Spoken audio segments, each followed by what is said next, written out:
1 ঘন্টা পরে আমি ডিবি অফিসে যাই, দেখলাম যে পুলিশ কর্মকর্তা তহিদ আফ্রিদির সাথে ভিডিও কলে ছিল। আমি ঢোকা মাত্রই বলতেছে, এটা কি সেই মালটা? তহিদ আফ্রিদি বলে হ্যাঁ। আমার পিছনে হ্যান্ডকাপ পরায়, আমার মাথার উপরে একটা কালো টুপি পরায়, যেটা ফাঁসির মঞ্চে পরানো হয়, সেই টুপিটা পরায়, জম টুপি পরানোর পরেই আমাকে কয়টা থাপ্পড় মারে আর কি, জোরে জোরে। পরবর্তীতে আমি চিৎকার করতে করতে আমার পিছনে বাড়ি শুরু করে। একটা না, আমার মনে হচ্ছে যে প্রতি সেকেন্ডে একটা করে বাড়ি দিচ্ছে আমাকে, এবং বাড়ির যে আঘাত লাল থেকে নীল হয়ে যায় আমার সেই অংশটুকু। এক পর্যায়ে আমার প্যান্ট খুলে আমার পুরুষাঙ্গে তারা বৈদ্যুতিক শর্ট দিতে চায়, যাতে করে আর কোনোদিন আমার পুরুষাঙ্গ কাজ করতে না পারে, এরকম কিছু করতে চাইছে, এবং খারাপ ভাষায় বলছে, আমি বলতে পারতেছি না আপনাদের। আর তাদের মুখের ভাষা এতটাই জঘন্য ছিল, সেই ভাষাগুলো যদি আমি এখানে বলি তাহলে আপনারা সহ্য করতে পারবেন না। ওই সময় কিন্তু তহিদ আফ্রিদি ভিডিও কলের মধ্যে ছিল, সে দেখছে যে আমাকে মারতেছে। তারপরও তহিদ আফ্রিদির তখন মন গলে নাই, তখনও বলতেছে যে ওকে ধরে রাখেন স্যার, ওকে মারলে আরো তথ্য বের হবে, ও জামাত শিবির করো, বিএনপি করো, ওকে মারলে সবকিছু জানতে পারবেন। আমি তো মাপ চাইতেছি। বলতেছে যে কোন কলেজে কোন স্কুলে পড়াশোনা করছো? আমি বললাম যে জাতির জনক বঙ্গবন্ধু শেখ মুজিবুর রহমান কলেজে পড়াশোনা করছি। বলা মাত্রই আমাকে আরো মারধর করে এবং বলে যে জাতির জনক বলে বঙ্গবন্ধুর নামটা বলে তার নামটা তুই অপবিত্র করে দিলি।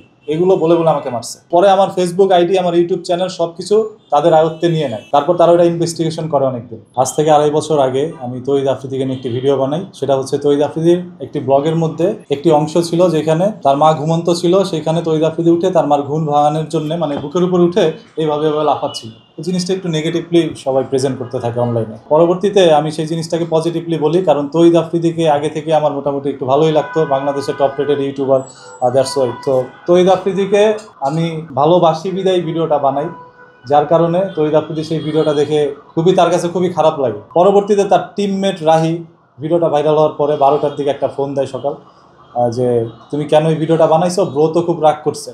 তখন আসলে আমি ব্রোটাকে চিনি নাই। ব্রোটাকে আপনারা কেউই চিনেন না, আপনারা সবাই তহিদ আফ্রিদিকে চিনেন।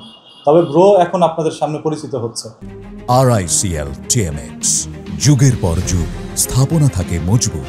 12টার দিকে রাহি তহিদ আফ্রিদির টিম থেকে ফোন দেয় সর্বপ্রথম, দিয়ে বলে যে ভাই আপনি যে ভিডিওটা বানিয়েছেন এটাতে তো ব্রো খুব মাইন্ড করছে। পরবর্তীতে আমি বললাম যে ভাই আপনার যদি মনে হয় যে আমার ভিডিওটা খারাপ হয়েছে তাহলে বললেন, আমি ভিডিওটা ডিলিট করে দিব। তো সে বলতেছে যে না, যতক্ষণ ব্রো নির্দেশ না দিবে, পারমিশন না দিবে, ততক্ষণ আপনি ভিডিওটা ডিলিট করতে পারবেন না। তো আমিও ব্রোর নির্দেশ অনুযায়ী ভিডিওটা রেখে দেই এবং অপেক্ষা করি কখন তহিদ আফ্রিদি বলবে, তখন আমি ডিলিট করে দিব। তো তহিদ আফ্রিদি আর বলে না, দেখতে দেখতে বিকেল হয়ে যায়। তৎক্ষণাৎ আমার শুভাকাঙ্ক্ষীকে আমি জানাই যে তহিদ আফ্রিদি থেকে আমাকে কল দেওয়া হচ্ছে, আমি কি করবো? বললো যে আচ্ছা ঠিক আছে, বললে ভিডিওটা ডিলিট করে দিও। পরবর্তীতে 4টার দিকে তারই টিমমেট জাকারিয়া আমাকে একটা ফোন দেয়, দিয়ে বলতেছে আপনি একটু ডিবি অফিসে আইসেন। পরে আমি বললাম যে কেন ভাই ডিবি অফিসে যাব? তো আমি যাইতে ইচ্ছা প্রকাশ করিনি, যার কারণে ডিবি অফিস থেকে আমাকে 4:30টায় ফোন দেওয়া হয়, বলে যে 1 ঘন্টার মধ্যে মিন্টু রোড ডিবি অফিসে আপনি চলে আসবেন। 1 ঘন্টা পরে আমি ডিবি অফিসে যাই, একটু বেশি সময় লাগছে। যাওয়ার পরেই দেখলাম যে পুলিশ কর্মকর্তা তহিদ আফ্রিদির সাথে ভিডিও কলে ছিল।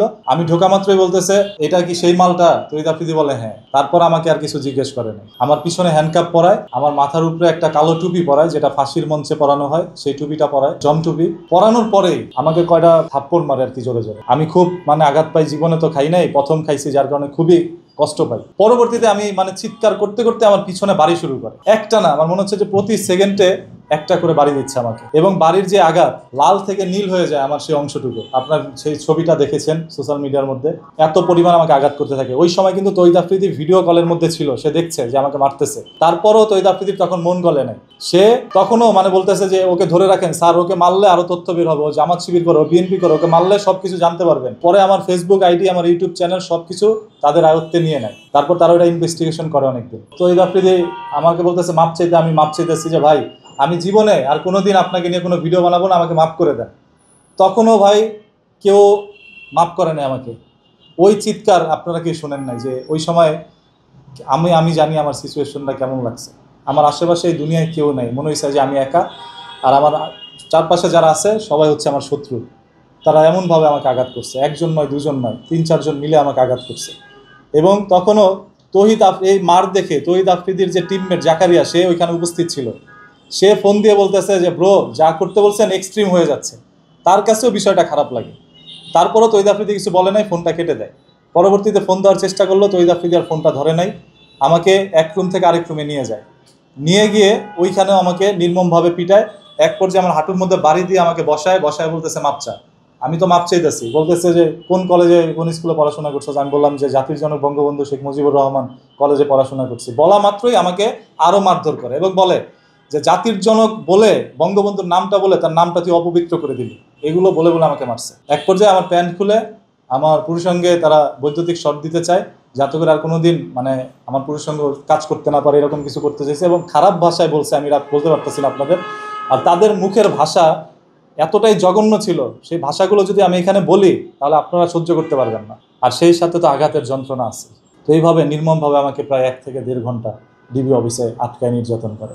অফিস কক্ষেই প্রথম আমাকে মারধর করে, তারপর ওইখান থেকে তাদেরই তো ডিবি অফিসে তো রুমের কোনো অভাব নাই, কোন জায়গার থেকে যে কোন জায়গায় আমাকে নিচে আমি তো আর দেখিনি, আমার তো চোখ বাঁধা ছিল, চোখে জমটুপি পরানো ছিল। সো ওই অন্ধকারে কোথা থেকে কোথায় নিচে বা লিফট দিয়ে যে নামাইছে আমি ওইটা বুঝছি যে আমি লিফটে উঠাইছে, লিফট থেকে উঠছে নামছি, আর ওই লিফটের মধ্যে আমাকে মারা হয়েছে। আমি সাধারণত জানতাম যে একজন মানুষ যদি কন্টেন্টের মাধ্যমে কোনো ভুল করে তাহলে তার কাছ থেকে মুচলেখা নেয়, যে আর কোনোদিন সেই ভুলটা করবে না, পরবর্তীতে যদি ভুল করে তাহলে সেটা আইনীয় ব্যবস্থা হবে। সো আমি তো মুচলেখা দেওয়ার জন্য গিয়েছিলাম, যাওয়ার পর দেখলাম যে আমাকে মারধর করা হচ্ছে। আমি কল্পনাও করি নাই যে পুলিশ আমাকে ডাকায় নেই এইভাবে, আমার নামে কোনো জিডি নেই, কোনো মামলা নেই, কোনো অভিযোগ নেই থানায়। সো বেআইনিভাবে যে ডিবি অফিস একজন মানুষকে মারা হয় এটা আমি সেদিন জানতে পারছি। আমাকে ওইখানে নেওয়া হয় বিকেলবেলা, আমি ওইখান থেকে বের হয়ে আসি 9টা সাড়ে 9টার দিকে। ততক্ষণ না আমাকে মারা হয়েছে প্রায় 1.5 ঘন্টা। আর বাকি সময় আমাকে ওইখানে অনেক কিছু জিজ্ঞাসাবাদ হয়েছে, আমার কাছ থেকে মুচলেখা নিছে, মুচলেখার মধ্যে যখন চোখ থেকে পানি ঝরে কাগজ ভিজে গেছে লেখার সময়, তখন তারা আমাকে আবার মারছে, আবার নতুন একটা কাগজ দিছে এবং আমার কাছ থেকে জবানবন্দি হিসাবে একটা ভিডিও নেয়, যেখানে আমাকে বলতে বলে বাধ্য করে যে বল ডিবি অফিসে এসে তুই মুচলেখা দিছিস, তোকে মারধর করা হয় নাই। তো সেই ভিডিওর মধ্যে তো অবশ্যই দেখা গেছে যে আমার চোখে রক্ত জমাট, এগুলো ওই ভিডিওটা তৈরি আফ্রিদির কাছে হয়তো আছে। আমি কোনো হসপিটালে যাইনি, আমি বাসায় ছিলাম। আর সেই যে আমার মাথার মধ্যে আঘাত করা হয়েছে, আমি এখন পর্যন্ত আমি বাইরে বেশি ঘোরাঘুরি করতে পারি না, আমার খুব মাথা ব্যথা করে। এই যে আমি এখন যে কথা বলছি আমার খুবই মাথা ব্যথা করতেছে, বাধ্য হয়ে আমি কথাগুলো বলছি আপনাদেরকে। এই ডিবি অফিসের যে ডিবিদের মায়া, এটা যতদিন মানুষ বেঁচে থাকে সারা জীবন এটা প্রবাহিত হয়। আমি এখন পর্যন্ত সেই ব্যথাগুলো উপলব্ধি করতে পারি।